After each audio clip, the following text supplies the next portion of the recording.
everyone, welcome back to Sci-Fi and Romantasy fans. Today I'm here to review Wicked Part 1 and Wicked Part 2. Please like, share, and subscribe and all that jazz. Wicked Part 1 felt like it defied gravity and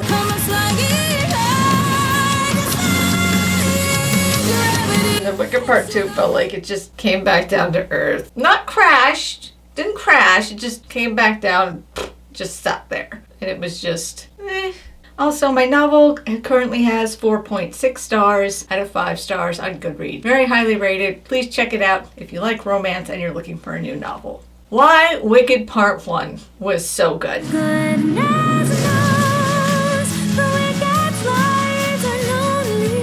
The sets and the costume and the practical effects were really incredible. When the story takes place and it's not on our world in a modern time, it works better as a musical. Oz is a fictional world, and maybe in this world that's not ours, it is normal for characters to sing and dance all day long. Maybe that's normal on their planet. It's not normal on ours. What? What are you staring at? Critics of this film have said that nobody in Oz would care that Elphaba had green skin because there's so many crazy, weird creatures in this world and talking animals, and so nobody would think that the green skin was weird. On our planet, we have flying squirrels and stingrays. We have a lot of crazy looking creatures on our planet. If we saw somebody walking down the street with purple or pink skin, we would look. It would be weird. And with all his wizard wisdom, by my looks, he won't be blinded. What I really loved about Wicked Part 1 was the theme of never meet your heroes. The wizard and I. There's so many stories online of people who have met someone famous that they idolized, and it just was the most disappointing experience of their life. That's why you need all of this, and you need spies and animals in cages and an enemy. You have no real power. Exactly.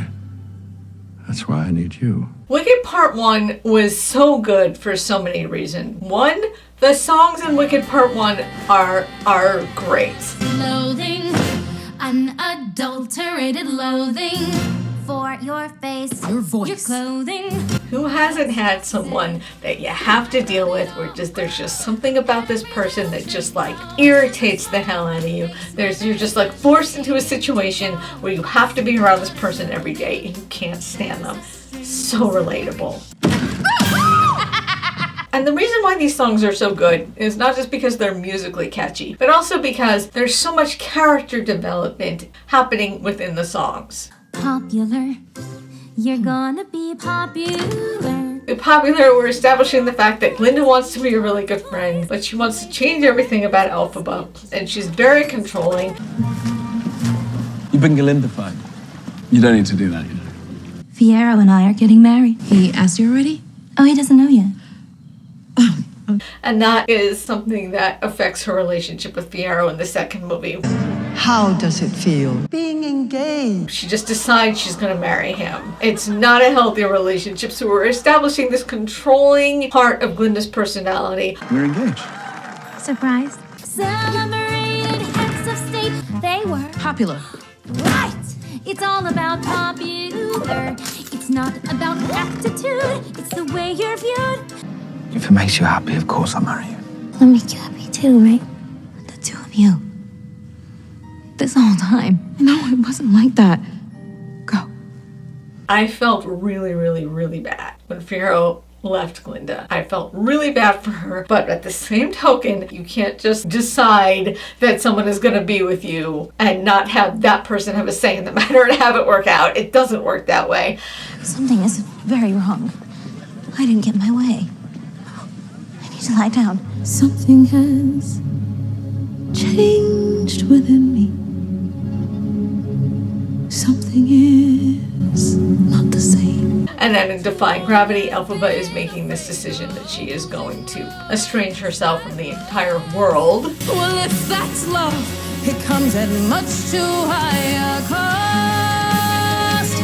I'd sooner die defying gravity. the characters are changing and developing during these songs. The songs are assisting in telling the story, and that's why people love them so much. And the emotional resonance of Defying Gravity, as someone who has disconnected from my biological family, they are now my ex-family, and so many other people who have left toxic environments, whether it's a toxic family or a toxic relationship or a toxic work environment. Everyone loves Defying Gravity because so many people can relate to that experience.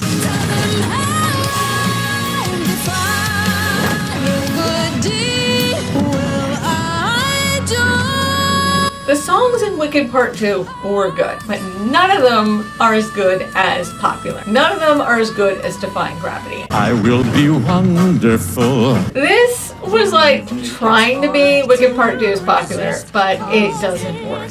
Jeff Goldblum, This corn-fed hick to build a town of green. Of yellow brick. Ow! I don't know. It just... Beak, beak, beak, beak. And he doesn't have the vocal range or the charisma of Ariana Grande. This was not as good as Popular. It just wasn't. It's about the wizard and Glinda trying to seduce Elphaba to come over to their side. Nothing changed after that song. You once asked me what my heart's desire was, and I know now what that is. And that is to fight you till the day I die. She was still enemies with the wizard after the song, so the song changed nothing in the plot. It was just kind of there. It doesn't involve any characterization, any character development, any plot points changing. It's just there, and it goes on for so long, it fell flat. See, Wicked Part 1 felt like its own story. These are these characters in college living their life. Wicked Part 2 felt like it was rushing to cram in as much information as possible to force everyone into their Wizard of Oz starting positions. Bye, Dorothy. Bye, Dodo. And the story progression just didn't work. Citizens of Oz, there have been 12 tide turns since the Wicked Witch of the West escaped with our grimoire. It was 1 year later. From Wicked Part 1, it felt like they were in college maybe one semester. Seemed like the progression of time. Like they started in fall, then they were having their winter ball, and then Elphaba and Glinda go to the Emerald City for one day. One short day in the Emerald City.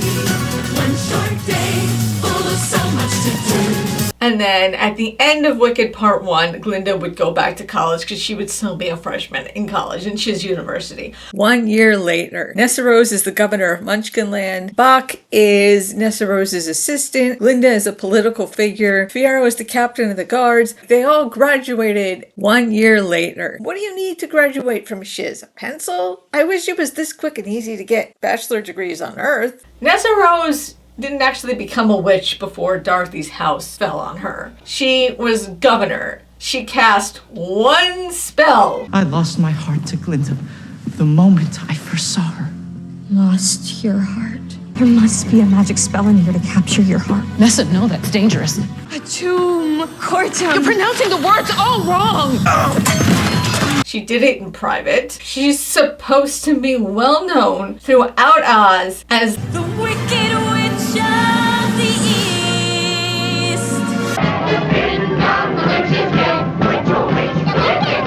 she cast one spell in the privacy of her office. It wouldn't cause enough outrage to have her labeled as the Wicked Witch of the East because she cast one spell. Everyone was mad at her because she was a controlling governor, wouldn't let the Munchkins leave, and nobody liked her as a governor.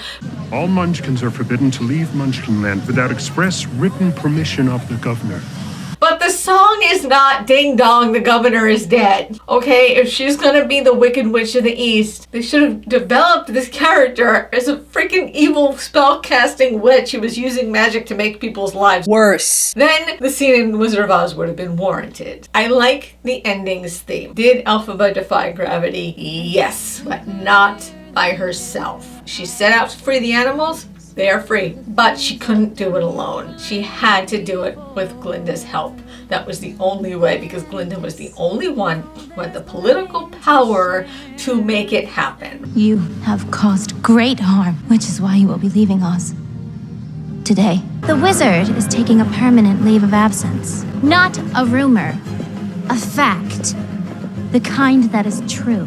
Glinda was the only one who had enough political power and support and clout from the people to get rid of Madame Morrible and the wizard. So I love the fact that Elphaba defied gravity, but she needed help from her best friend. Thank you. Please subscribe. Please buy my book. It's got excellent ratings if you like romance. Link in the description. May you all defy gravity in your own lives.